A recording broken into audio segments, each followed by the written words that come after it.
On July 22, 2011, the idyllic landscape of Norway was shattered by an act of unimaginable violence. Anders Behring Breivik, a 32-year-old Norwegian extremist, carried out two horrific attacks that left 77 people dead and countless others forever scarred. The attacks began in Oslo, Norway's capital city, where Breivik detonated a car bomb outside a government building. The blast ripped through the streets, killing 8 people and injuring dozens more. The attack on Oslo was merely a prelude to Breivik's true objective, the island of Utøya. This small island, located about 25 miles northwest of Oslo, was hosting a summer camp for the youth wing of the Norwegian Labour Party. Dressed as a police officer, Breivik arrived on the island and systematically stalked and shot his victims, most of whom were teenagers. For over an hour, the sound of gunshots pierced the air as Breivik hunted down and killed 69 people, many of whom were shot at point-blank range. The attacks sent shockwaves across Norway and the world. It was the deadliest act of violence in Norway since World War II, and it left the nation grappling with grief, anger, and disbelief. In the aftermath of the attacks, Norway was faced with the daunting task of coming to terms with the unimaginable. The country mourned the loss of its citizens, many of whom were young people with promising futures. The attacks also sparked a national conversation about the dangers of extremism and the importance of tolerance. Breivik's actions were a stark reminder that even in a peaceful and prosperous country like Norway, hatred and intolerance could fester and lead to violence. The attacks served as a wake-up call, prompting a renewed commitment to combating extremism in all its forms. Anders Behring Breivik was born in Oslo in 1979. His early life was marked by instability and family dysfunction. His parents divorced when he was a young child, and he was raised primarily by his mother. Breivik had a troubled relationship with his father, whom he rarely saw.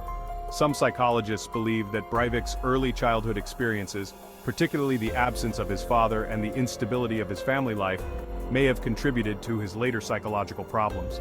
As a teenager, Breivik became involved in Oslo's graffiti subculture, where he developed a reputation for being aggressive and confrontational.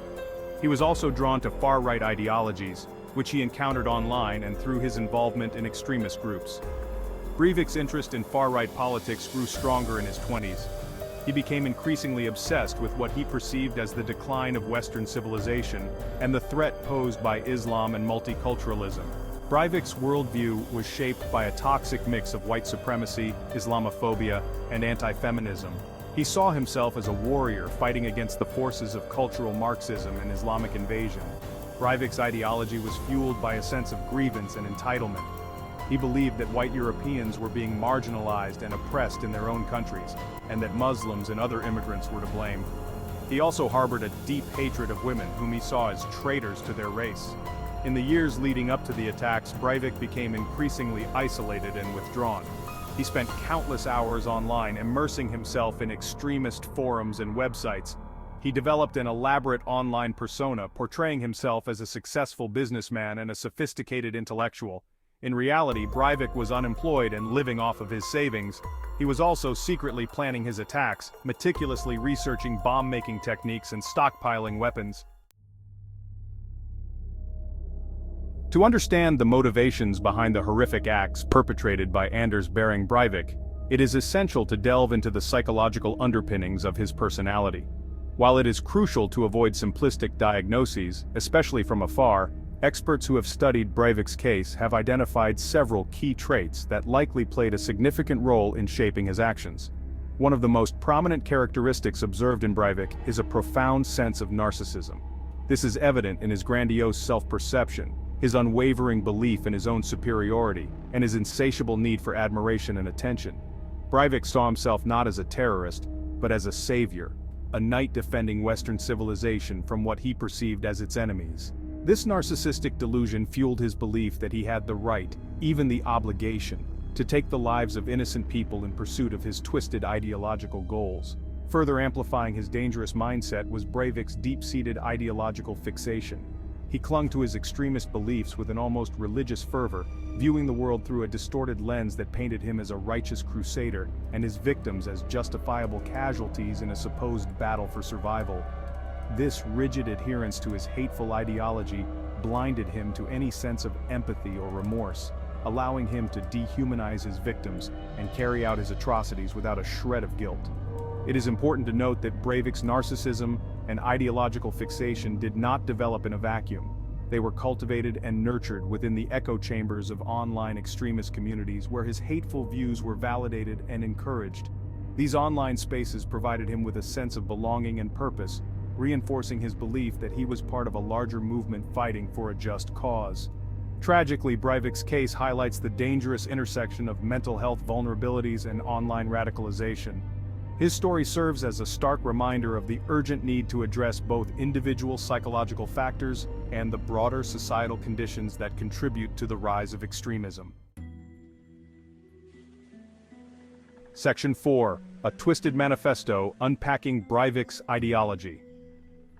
To fully grasp the depths of Anders Behring Breivik's depravity, one must confront the chilling pronouncements outlined in his rambling 1,500-page manifesto, titled 2083, A European Declaration of Independence.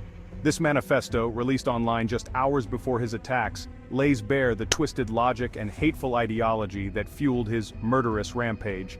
At its core, Breivik's ideology is a toxic cocktail of white supremacy, Islamophobia, and ultranationalism.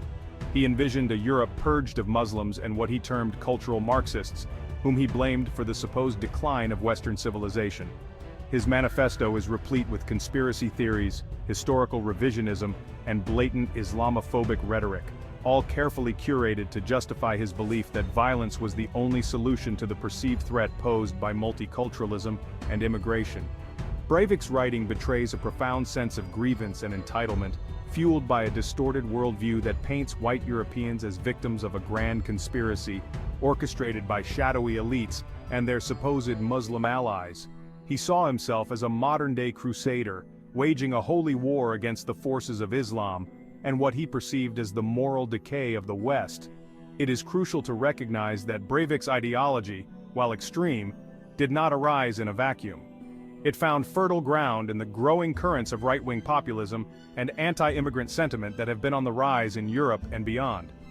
His manifesto, with its hateful rhetoric and calls for violence, serves as a stark reminder of the dangers posed by these ideologies and the urgent need to combat them at every turn. By understanding the twisted logic and hateful pronouncements contained within Breivik's manifesto, we can begin to dismantle the dangerous narratives that fuel extremism and work towards preventing future tragedies.